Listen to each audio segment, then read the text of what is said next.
So guys ibihe byiza cyane rero kuri mwe mwese mudahwema kutugaragariza ndetse no kutwereka yuko tubana bya buri munsi. Papa wanje nababwiye ngo ino mihanda tuba dukwiye kwirukankamo tukamenya wagwane, tukamenya ngo ni iki kiri muri ino mihanda papa. So ni ukuvuga ngo rero niba utarakanda subscribe fast uhita ukanda subscribe kugira ngo ibintu bikomeze kugenda bimera fresh kandi fresh cyane. Ikiganiro ngiye kugikorana na Queen Ewan, ubundi kumwe na Queen mutazanagira ngo birabiryoshye. tugiye kurebera hamwe ibya Diamond Platnumz washimiye umuhanzi man. Ubundi Mr Blue ndabizi neza mu mwaka wa 2010 yarayoboye imyidagaduro kuva mu 2003 2004 man. Mr Blue ni umwe mu bantu bazamuye entertainment yo mu gihugu cya Tanzania mu karere ka Afurika y'Iburasirazuba. Uyu nguyu ni umwe mu bahanzi baririmba indirimbo z'igiswahili man. Bari bafite gutya ibendera. Ni umwe mu baraperi bibi, ni umunyabigwi na Diamond abize ko ari umunyabigwi, ariko namufashije kuzamuka utera imbere. Ariko Diamond Platnumz nyine barutanwaho nabo bari ni generasi imwe man. Nako karakoze kano kajyama Ni nka Tom Close na The Ben. Na Ben nuko niko bimeze. Gusa Mr Blue yararenze Diamond man, yaramurenze. Tom Close yarenze kuri Ben man. Ni ukuvuga ngo ibintu bijyanye n'abana bajyama nka Mr Blue yakoze amahiti menshi, ariko yakoze indirimbo imwe ibakasa mutwe man. yabaye akasa mutwe hahandi nyine indirimbo nk'indimbo Mapoze ni imwe mu ndirimbo z'ibihe byose, mu ndirimbo zasohokeye rimwe muri icyo gihe. Navuga yuko ari imwe mu ndirimbo na n'ubu ngubu cyumva ikizirusha. So wenda urugero nshaka kuvuga, murabona nk'ubu ngubu 2024 mu 2023 nibwo Chris Easy na Shafi basohoye indirimbo yitwa Bana. Urwo rugero ngiye kubatamo. So umuntu witwa Kevin Kadaso asohora indirimbo yitwa Munda, n'abandi bahanzi bagenda bakora indi mahiti. Ariko ntabwo natinye kuvuga yuko indirimbo yitwa Bana ya Chris Easy ariyo yaje nyine ikabakasa mutwe mu bantu kurenza izo zindi zari zihari za Munda n'izindi. Uyu muniga rero indirimbo Mapoze ni indirimbo yakoze muri icyo gihe. So murabizi neza hano bavuga uti ni coupe ni menene man. Iyo ndirimbo murayizi, ntabwo ari ngombwa ko tuyisubiramo.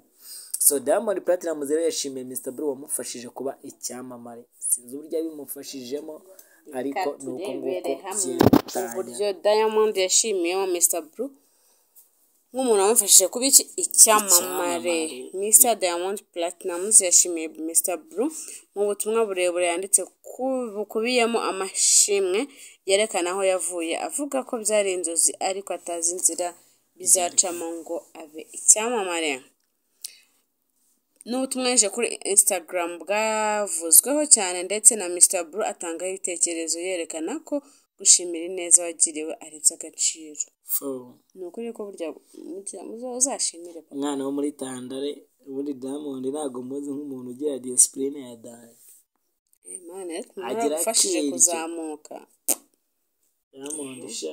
Diamond ni umwe mu bantu bazamutse bigoranye. Ubundi Diamond yavuze ko ku isi nta kintu kimurutira nyina. Yavuze ko ikintu mama we yamusaba cyose yagikora, kandi yanavuze yuko nta kintu mama we aramusaba atakoze. Uti njye mama wanjye ikintu cyose yifuza narakimukoreye, mfitiye ubushobozi. Ariko mama ni umuntu ukaze. Noneho by'umwihariko muri Diamond Platnumz atangira umuziki yabutangiye yiga iwabo yaba famiye, kuko urumva bari abakene man, byatari abakene bajya guhingira nk'abantu kugira ngo ibintu bikomeze babashe kuba. Urumva Queen ibyo birimo nkubwirane Diamond Platnumz atangira umuziki yarigaga. So nta mafaranga yari afite yo kuba nyine yajya muri studio ngo akore indirimbo.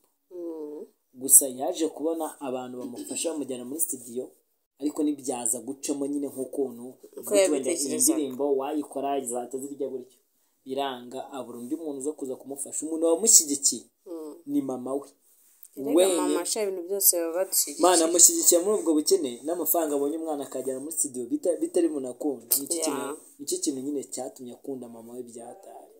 Ubwo yavuga guti papa wanjye yaranaye yadutaye turi impinja, mama wanjye noneho indirimbo yakoze yatumye Diamond amenyekana ni impeta ya mama we yagurishije. Narayimwibye arayigurisha, ajya muri studio akora indirimbo iramenyekana. nyine mani urebye nka mama we koko aba afite ibintu birenga 100% mani bituma yumva mama we cyane ariwe wa mbere. Muri ubu butumwa burebure buri mu Giswahili, Diamond yibukije abantu uko yinjiye mu muziki bigoranye. Muri ubwo buzima bugoye niho Mr Blue yamukuye amwereka inzira anamwigisha uko bandika indirimbo. Ati Mr Blue ni igitekerezo ku rubyiruko rwo muri Tanzania, ubu abaturebye babona turi abantu bafite icyo bimariye, tubikesha Mr Blue. Iyo aza kuba yirata ntamfate ukuboko mba ngicuruza imyenda ya caguwa. Bivuze mbere ko Diamond ajya mu muziki y'umucuruzi wa caguwa. Ni amateka Diamond ubundi tuzayagaruka by'umwaka, ariko Diamond Platnumz yacuruje imyenda ya caguwa muri Tanzania ari umuzunguzayi nanditse. Wanabyibuka neza nk'ibyabaye ejo. Nyiri umuhanzi utazwi yari icyamamare buri wese yifuza kumubona. Ntabwo yansuzuguye, yankoreye indirimbo ya mbere. Yaje mu rugo hari mu cyaro, mwese murahazi aho mvuka hitwa Kariyako. Ahitwa Kariyako niho yavukiye uno muhanzi Platnumz. Ikirenze kuri ibyo yanyigishaga bimwe mu bice bigize indirimbo kuko sinari mbizi, napfaga kuririmba. Yanyeretse uko bandika indirimbo, noneho rero nyuma nagize igihe cyo gushaka gufata amashusho y'indirimbo yanjye yitwa Kamwambie. Nasema Kamwambie indirimbo ubwo niyo ya mbere ndakeka. Niyo ndirimbo ya mbere yakoze. Yewe uyirebye wakumirwa. Nasumva ko ntabwo yari abizi. Kumemuniga ngo ni Simba amezemo. Yakomeje agira ati yamfashije kubona abakobwa bayijyamo, n'abakobwa bari beza kandi bagezweho ntibari banzi.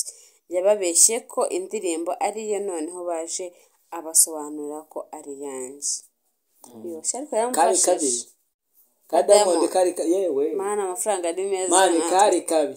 Natwe tuzababera. Nono kari kabi shora yasinje. N'umuntu witawe Masepeti icyo gihe bari kumwe. Masepeti n'uwa Diamond kuva na kera akiri injangwe bose bambara buno bugenda bw'icyata. Yacuruzaga bura bakoraga mu bwa bya bikandara by'urutambi ibaze. Ngo twakoze indirimbo atitaye ku izina yari afite, yafashe imodoka yanjyana kuri za televiziyo na radiyo kuyamamaza. Yasabaga abanyamakuru kujya bakina indirimbo yanjye kugira ngo nanjye nzabe icyamamare. Ibaze. Yako burya mani ntuzarambira. Ibaze. Mr Blue mani iki gihe ibi ngibi Diamond avuga icyo gihe Mr Blue yari ayoboye. Ni umwe mu banyatanzania n'abantu bita bandera. Hari abanyatanzania benshi bari barimo nk'uriya waririmbye bakita Mr Nice. Mr Nice. Ako Mr Nice cyabaho. Mr Nice ejo bundi wakoze ikiganiro nari ndimo nyireba, ni ikiganiro kiri mu Giswahili. Yaragikoze ngo Mr Nice. Noneho bari bamutumiye ari kuvuga uti ninde muhanzi wo muri Tanzania waha club nakorana. Aravuga ngo bose. Noneho hari umuhanzi bita Baba Levo wo muri Tanzania ameze nk'umusazi nyine, ni ikijyama kirangwa cy'igisazi nyine kinatukana. Ndebe ibiganiro byacyo. Nabwo ati na Baba Levo ati hari aho wape. Yaramutiye. Ariko byibuza bamaye amahitamo yo gukorana n'umuhanzi nahitamo Diamond Platnumz. Urumva yuko naba legend Diamond yarakoze kugeza ku rwego n'aba legend bavuga uti twakorana. Sawa. Mu gusoza Diamond yagize ati Mr Blue ntabwo uzi ukuntu nkubaha muvandimwe, ntabwo uzi uburyo nahiriwe umuziki nkaba mfite ubutunzi bwinshi mbikesha wowe. Ndishimye cyane kuba narakoranye indirimbo nawe, zari inzozi zanjye nakoranye kuzakorana nawe indirimbo, none mbigezeho, Imana itumye bigerwaho. Ako abahanzi arakana bajye bakora. Hanyine hari amagambo bakunda kwasa koko ngo zari inzozi ze kuzakorana Mr Blue. Se koko nibyo? Akoreka manze nkubaza. Akuzi kugira inzozi nyene kwa kundi urya mu karota. Ukavuga uti ngewe nwese reka manze ubu ntanjye mfite inzozi zo kuzakinira muri Hollywood cyangwa Bollywood film. Sinzozi se. Umuntu wese nta muntu utagira inzozi cyangwa ni ibyifuzo se. Ibyifuzo n'inzozi mani bari kimwe. No ibyifuzo rega inzozi ni ukurya mu karota. Ibyo bitandukanye no kuryama. Inzozi ni ikintu uvuga uti inzozi zanjye ni ukugera kuri ibi ngibi. ibyifuzo byanjye no kugera kuri ariko nyine uba wabyifuje kwifuza nyine no kurota se nkabihora. inzozi z'umuntu mani biba bitandukanye na za nzozi zo kuryama handi ukuboko ko kwa kundi urota watoragura amafaranga ukabyuka ukayabura, wazayabona ngo nyamara narose ntoragura amafaranga. tubyihorere. Diamond Platnumz yatangiye umuziki ari umuzunguzayi w'imyenda akagorwa no kubona amafaranga ajyana muri studio. Akinjira mu muziki yakoraga indirimbo bigoranye kandi nta ntego zihambaye yari afite bitewe n'uko yifuzaga ko umuziki akora wavamo ibyo kurya. Kuri ubu ni umuhanzi wahiriwe ndetse wubashywe iwabo muri Tanzania, mu karere no hirya no hino ku isi bitewe n'uko yagejeje kure umuziki w'iki gihugu akabera benshi icyitegererezo. Khair Samer Rajab wamamaye nka Mr Blue ni n'umusilamu shaka. Tanzania hafi ya bose ni abasilamu, buri muhanzi wese uzi abo bose ni abasilamu. Rero cyane nabonaga Platnumz yifotozanyije n'amakanzu n'ingofero na Korane, nkavuga shasa nk'akagatuko k'abasilamu. Amazina ye wayabonye, bamwita Neseba Isaka Juma Abdul ngira ngo afite bo bagira amazina ameze nk'abarabu, bameze nk'abarabu n'abisekuruza. Neseba Isaka Juma yitwa Khair Samer Rajab wamamaye nka Mr Blue. Ni umuraperi, umuririmbyi ubifatanya no gukina filime. Yavukiye n'abandi bose ni abisilamu. nta nubwo ari namukuru n'umutipe. Yavukiye muri Tanzania kuwa 14 Mata umwaka w'1987. Afite imyaka nka 30 n'ingahe. Mama bavuga ko atari umukuru se urungano rwawe. Kana kurungana suga ni sawa. Kuri narashaje sha mwabagabo mwe. Amurusha nka dutana twanyine.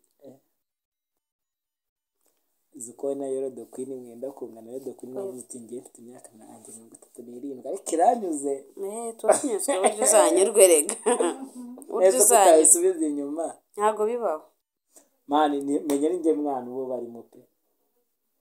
Cyonze no imyaka itagisubira inyuma. Kandi kurikirane ni kuri ono mutipe Platnumz zinjiye mu muziki mwaka wa 2000.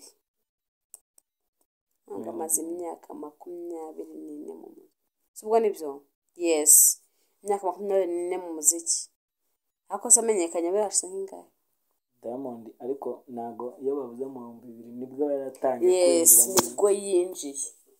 Nibwo yatangiye kumenyekana cyane ubwo bagitangira. Oyanga bari arwana hanga afite no kumara n'imyaka 7 ataragera. Atarafatisha. Ngo aririmba R&B na Afropop. Tariki 27 Mutarama mwaka 2024 Diamond Platnumz, Jay Melody ndetse na Mr Blue basubiyemo iyitwa Mapose iri mu ndirimbo zazamuye izina rya Mr Blue mu myaka 14 ishize. Mani ni ukuvuga ibingi bibi ari cuma nabangaba ari legend nka Mr Blue no mu legend byatari kuri rwa rwego nka Diamond avuga uti nakoranye n'icyamamare. Diamond ubu ngo amurusha izina. Mani sinatanye no kuvuga ko Diamond atamurusha n'ibice. Ariko ntago bikoye ko uyu muniga ari legend nyine cyo kiboreka bari kwa kodi wiga ku ishuri wariva akazajya kwa director.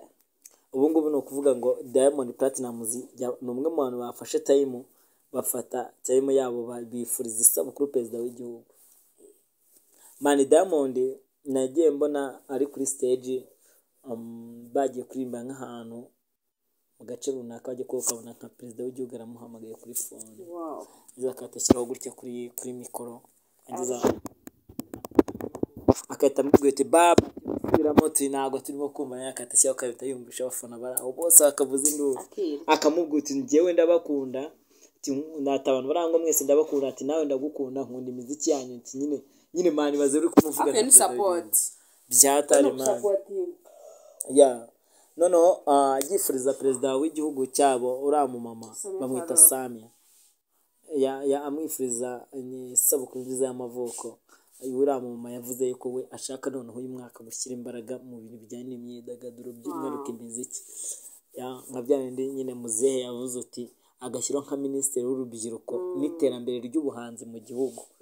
mani buri kibazo cyose umuhanzi agize mu Rwanda akaba afite ahantu ari bukivugire n'uburyo kigomba gukemukamo byoroshye cyane support bikenewe cyane ya ibaze ko nko kuri stage perezida akaguhamagara njyewe akimbwira ngo ni perezida ahubwo takumana abateka mutwe mwabaye muti ntabwo nyine ko bamusazwe mutavugana nyine nkanjye ubu ngubu ako kwireka tubwizanye ukuri wicaye ahangaha ukabona nimero ziriya nimero ziba ari private ugahita umufata wamara kumufata ikintu cyakubwira ko ari we ariko hari n'abantu bazi kumwigana yangiza akatakubwira ati ni kwini tuvugana yego ni kwini ati njye ndi perezida w'u Rwanda ndaba muri koma uribaza nk'ibyo bintu nibyo rero Diamond wasangaga we ari kuri stage ugasanga nka perezida w'u Rwanda nako perezida wo muri Tanzania perezida wo muri Tanzania mane yamuhamagaye kuri stage nyine bagaciringa uyu mujyama rero yamwifurije isabukuru y'amavuko anamwizeza ko azamukigikira mu matora azaba muri Mata mu 2025 ubwo uriya mumama azongera atera uyu mama amaze imyaka kuva mu 2016 we ari muri guverinoma nyine aho yanabaye visi perezida waho nyine n'ibintu byaje kuvamo abaperezida so yagiye ku perezida asimbuye wa papa Magufuli Diamond rero amushimira yavuze ati ngewe nkunda ukuntu wicishiriza bugufi ntago wirata ntago urata icyo uri cyo ati rumwe mu bantu baciringa nyine ati uri umuntu uciringa uri umuntu wicishiriza bugufi ni iby'agaciro ko ntago ari iby'aba buri wese ati ubundi abantu bose bafite abaperezida ariko kugira perezida w'indangagaciro ni kimwe kugira perezida wubaha wumva n'abantu ayoboye ni ikindi ibyo rero wowe wabigezeho tumva ko ari ibintu